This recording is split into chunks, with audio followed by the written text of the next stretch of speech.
पुत्री नहीं दूंगी, पुत्री नहीं दूंगी। उस आगड़ को अपनी पुत्री नहीं दूंगी, उस भूतनाथ को अपनी पुत्री नहीं दूंगी, नहीं दूंगी। क्या हुआ? छल हुआ, कपट हुआ। देवताओं और ऋषि मुनियों ने मिलकर मुझे छला है। मुझे छला है, मुझे छला है। अब क्या हुआ महारानी? क्यों प्रलाप कर रही हो? प्रलाप नहीं करूं तो और क्या करूं? आप सबने मेरे साथ छल किया है, छल किया है। मुझे शिव का सुंदर रूप, सुंदर वर्णन सुनाकर सहमत कर लिया, पर मैंने देखा था उसका भयानक रूप। नहीं, नहीं, मैं अपनी फूल सी बच्ची उस भूतनाथ को नहीं दूंगी। मैं अपनी बच्ची उस भूतनाथ को नहीं दूंगी, नहीं दूंगी। महारानी, इस शुभ घड़ी में ऐसे अपशब्द क्यों कह रही हो? सब अशुभ है, सब अशुभ है। मैं उस भयानक भूतनाथ को अपनी पुत्री नहीं दूंगी, नहीं दूंगी, नहीं दूंगी। नारायण नारायण। व्यथा की कोई बात नहीं है महारानी मैना देवी, शांत हो जाइए, आप शांत हो जाइए। वैकुंठनाथ, मेरे मन में, मेरे जीवन में अशांति पैदा हो चुकी है। मैं कैसे शांत हो जाऊं? महारानी, नारायण नारायण। मैना रानी, शुभ अवसर पर अशांति की चर्चा आपको शोभा नहीं देती। इसका कारण मैं नहीं हूँ देवऋषि, मुझे दिलाया गया विश्वास है जो अब असत्य हो चुका है। महारानी, कहीं कुछ भी असत्य नहीं है। तो फिर सत्य क्या है? अभी अभी मैंने जो शिव का रूप देखा है, क्या वो सत्य है? यदि वो सत्य है तो मुझे स्वीकार नहीं है। मुझे कहा गया था कि वो तीनों लोक से न्यारे हैं। छल किया गया है मेरे साथ। तुम्हारे साथ छल करने से किसका हित होगा मैना रानी? पार्वती, तुम यहाँ क्यों आई हो? ना आती तो क्या करती? तुम इतने ऊंचे स्वर ना निकालती तो मैं यहाँ क्यों आती? मुझे ऊंचे स्वर निकालने का कोई चाव नहीं है पार्वती, पर मैं देखती आंखों से तुझे अंधकार में नहीं जाने दूंगी। तुम्हारी आंखों ने जो देखा वो अंधकार नहीं, भ्रम है, भ्रम। एक बार द्वार पर चलकर देखो, भ्रम दूर हो जाएगा। पर ये भ्रम मुझे ही क्यों होता है? तुझे या किसी अन्य को क्यों नहीं होता? पार्वती अथवा अन्य किसी को कोई शंका नहीं है देवी, और तुम्हें शंका के अतिरिक्त कुछ नहीं दिखता। महारानी, अपनी पुत्री पार्वती की बात मानो और भगवान शिव को शंका रहित मन से देखो, तब सभी कुछ स्पष्ट, सुंदर और श्रेष्ठ दिखेगा। हाँ महारानी मैना, शंका का वर्ण काला होता है। यह मन की आंख पर चढ़ जाए तो सब कुछ काला और कुरूप दिखाई देता है।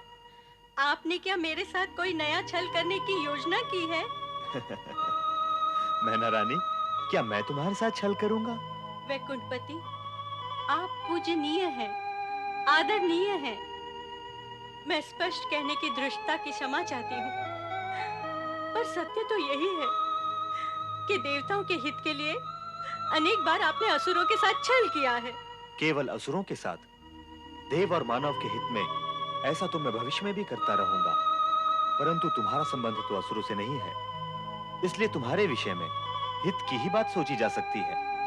और तुम्हारा हित इसी में है कि तुम शिव शंकर के सत्य स्वरूप को जानो और मानो। श्री हरि विष्णु, मुझे अपनी नहीं, अपनी पुत्री पार्वती के हित की चिंता है।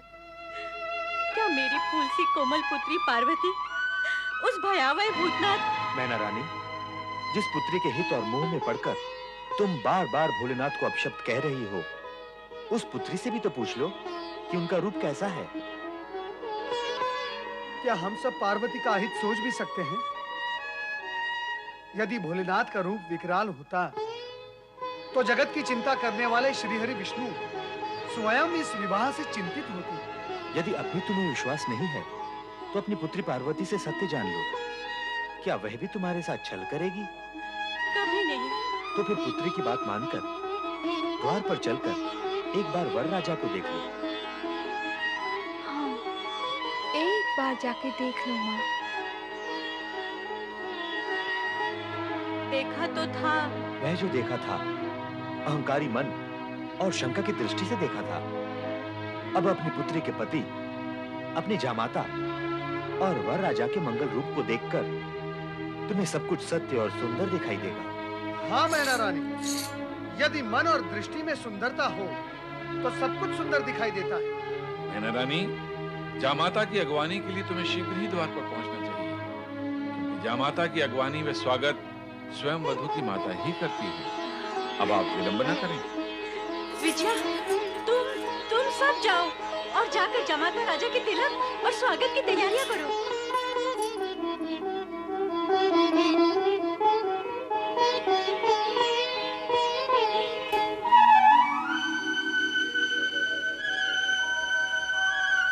चराचरपति कैलाशनाथ भगवान शिव शंकर का मैनाक स्वागत करता है। प्रभु, मेरा प्रणाम स्वीकार करिए।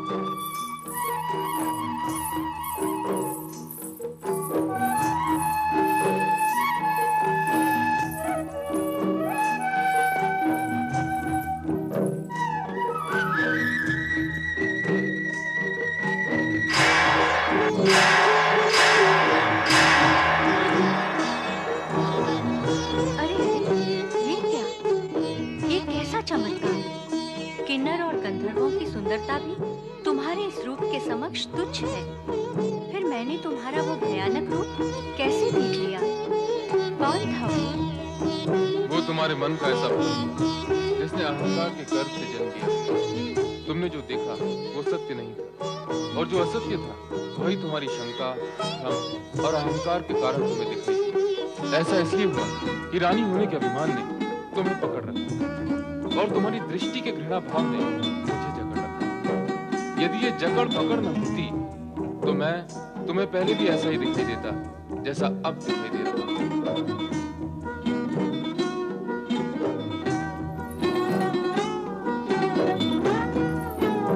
अर्थात मेरा ही दोष था। हाँ, लीला मेरी थी और दोष तुम्हारा था। तुम्हारा आशंकित मन ऐसे दृश्य और आकृतियां देखने का इच्छुक था जो तुम्हारे भ्रम, अहंकार और असत्य को संतुष्ट कर सके। जो कुछ तुमने देखा वो तुम्हारी कुशंकाओं का प्रतिबिंब।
चुप कर चुप।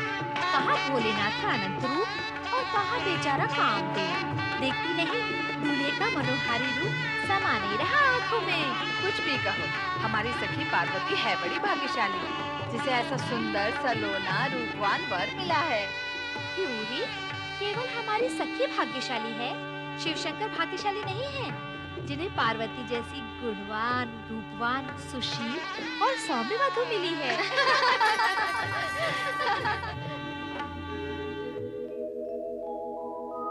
मेरा दैवयुता सुधा मधुमयी सच्शान्तिदा मातृका तद्वद्दैवयुतो हिमाचल इति साक्षात् स्फटिकापिता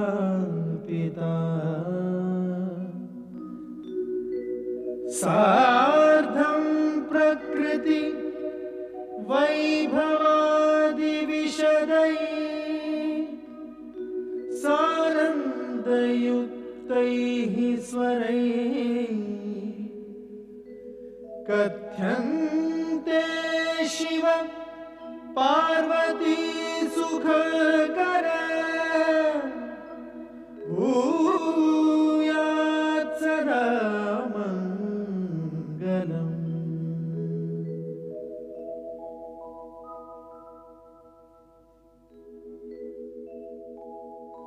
आदौ भूतपतिः अऊममिलितो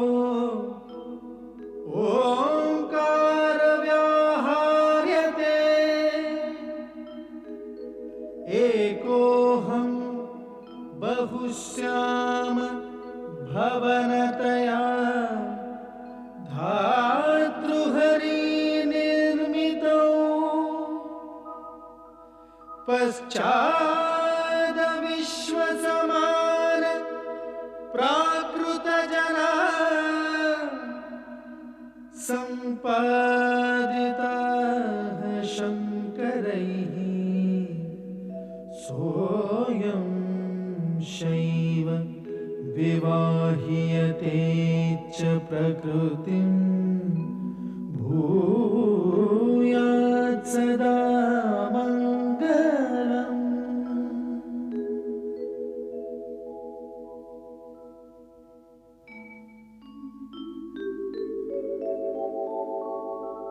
शान्तं पद्मासनस्थं शशिधरमुकुटं पञ्चवक्त्रं त्रिनेत्रं शूलं वज्रं कृपाणं त्रिशूलमपि युतं दक्षिणागे वहन्तम् नागं पाशं च घण्टां डमरुक सहितं चाङ्कुशां वामभागे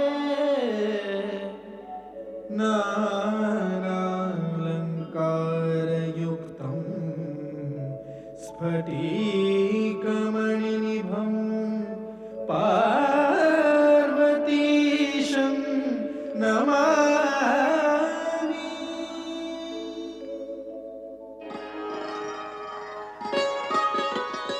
हिमालय राज, कन्यादान की विधि पूर्ण करने के लिए कन्या का पिता वर से उसका कुल, गोत्र एवं पिता का नाम, साथ ही वेद एवं शास्त्र का ज्ञान पूछता है। अतः आप वर से इस विषय में पूछें।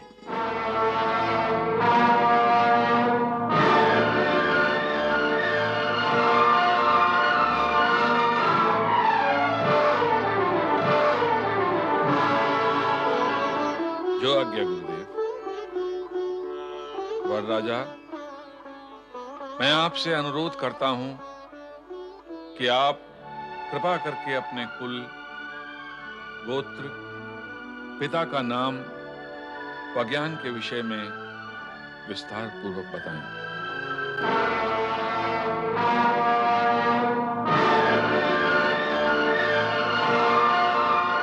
हिमालय राज, ये आप कैसा विचित्र प्रश्न पूछ रहे हैं?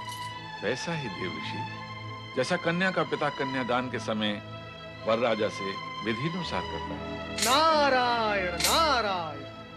हिमालय राज, ना तो देवी पार्वती साधारण कन्या है, ना ही भगवान शिव साधारण पुरुष। यहाँ ऐसे प्रश्नों की विधि आवश्यक नहीं है। पर देव ऋषि, कार्य तो विधि के अनुसार ही होगा। ऋषिवर, संपूर्ण कार्य विधि के अनुसार ही हो रहा है। विधि का पालन सुविधा और स्थिरता उत्पन्न करने के लिए किया जाता है, परंतु यदि विधि असुविधा और अस्थिरता उत्पन्न करती है तो प्रसंग और अवसर का विचार करते हुए उसे एक ओर किया जा सकता है। देवर्षि, आप विधि से परे क्यों जाना चाहते हैं? मेरा वर्षे, कुल, गोत्र एवं पिता का नाम पूछने में आपको आपत्ति क्या है? नारायण नारायण। ऋषिवर, आप इनके पिता का नाम पूछना चाहते हैं जो संपूर्ण जगत के पिता हैं, जिनके होने से पूर्व किसी का होना संभव नहीं हुआ और जिनके होते हुए सब कुछ शेष रह जाएगा, उनके पिता का नाम पूछना चाहते हैं आप? तो सुनो, उनके पिता का नाम परमपिता ब्रह्मा जी भी नहीं बता सकते। मुझे क्षमा करें परमपिता, परंतु क्या आप शिव जी के पिता के विषय में कुछ बता सकते हैं?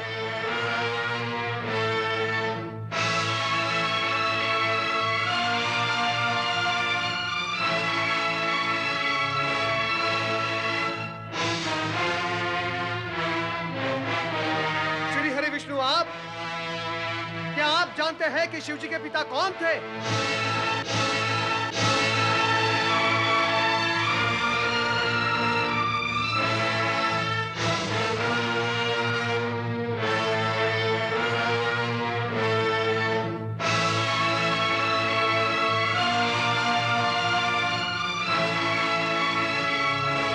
ऋषि गर्ग, गणना का आरंभ तो एक से होता है, एक के पश्चात दो और दो के पश्चात तीन, परंतु आप मुझे यह बताएं कि गणना में एक से पूर्व क्या है?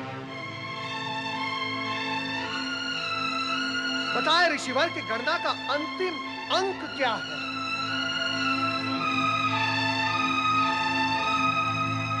परम सत्ता यदि अपने सगुण रूप में प्रकट हुई है, उसका अर्थ यह नहीं कि वो अपनी निर्गुणता खो बैठी है।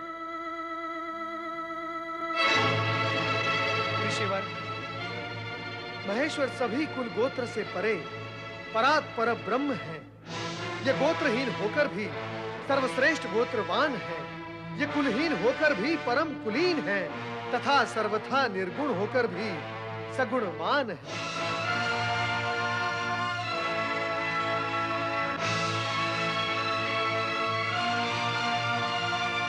इनसे व्यर्थ के प्रश्न पूछना ही व्यर्थ है। ऋषिवर, तनिक अपनी दृष्टि उठाकर देखिए शिवजी के उस मुखमंडल को, उस तेज पुंज को जिसका न कोई आदि है न अंत है।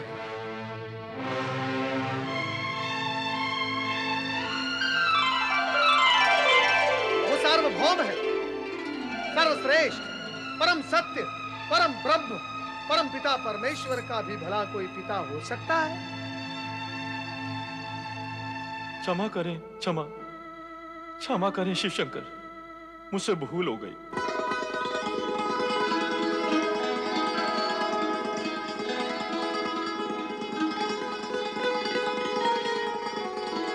परमपिता ब्रह्मदेव, श्री हरि विष्णु, मैं रीत, विधि एवं औपचारिकता में ये विराट सत्य भूल ही गया था। ऋषिवर, मेरा विचार है आगे की विधि अब आप पूर्ण करें, अधिक विलंब उचित नहीं। अवश्य, अवश्य, आरंभ करें।